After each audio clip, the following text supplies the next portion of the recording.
I knew you'd be up. Good evening, Stephen Silvia, 45 Basswood Street, Newington, Connecticut. I feel as though what I need to say is somewhat out of place given all the eloquent comments made earlier, but I'm going to change the subject just slightly. Continuing with my theme of trying to find a service that you could take away from me, I offer the following. Honorable Mayor and respected members of the council, I had an opportunity to take a look at the budget and start looking at some of the line items. One specific line item on III, page III of the summary, was $30,000 to replace windows at stations 3 and 5, which struck me as kind of odd because I asked myself who broke the windows. So with the help of our Public Works Department and our Fire Department, I was granted access to the facilities to do an inspection. Being a registered and licensed architect and engineer, in my professional judgment, a total of 15 windows do not need to be replaced. The breakdown of the windows very simply is that there's 5 windows at Station 5 and there's 10 windows at Station 3.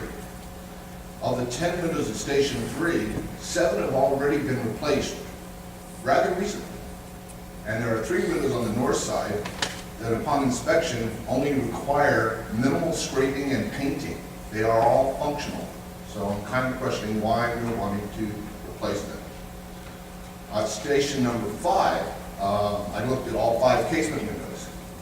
All 5 windows are functional.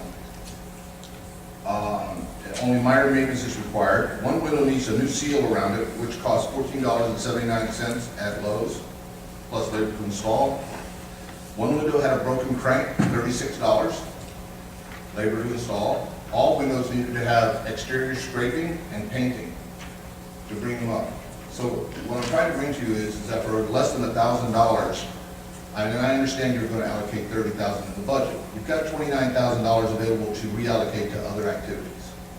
So it's just a simple observation. But what it brought to me was a separate revelation. Why are we budgeting $30,000 in the capital improvements program for maintenance items?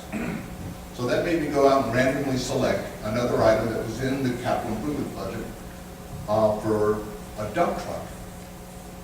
And actually, I think it's called vehicle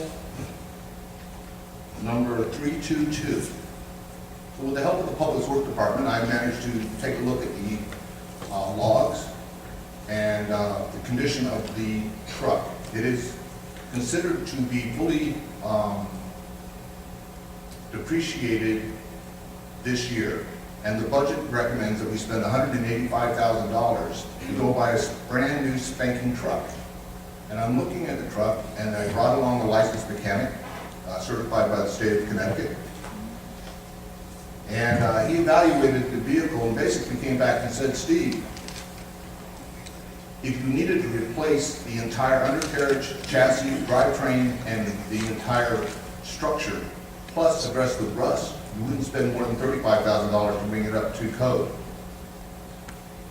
The vehicle still has value. And so why I'm asking this is that why are we utilizing a concept called planned obsolescence and then go out and buy brand new?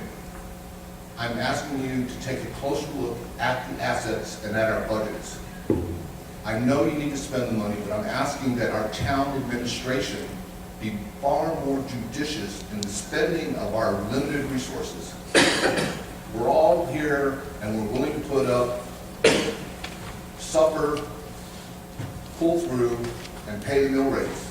And you guys are making tough choices, and I really admire the work you're doing.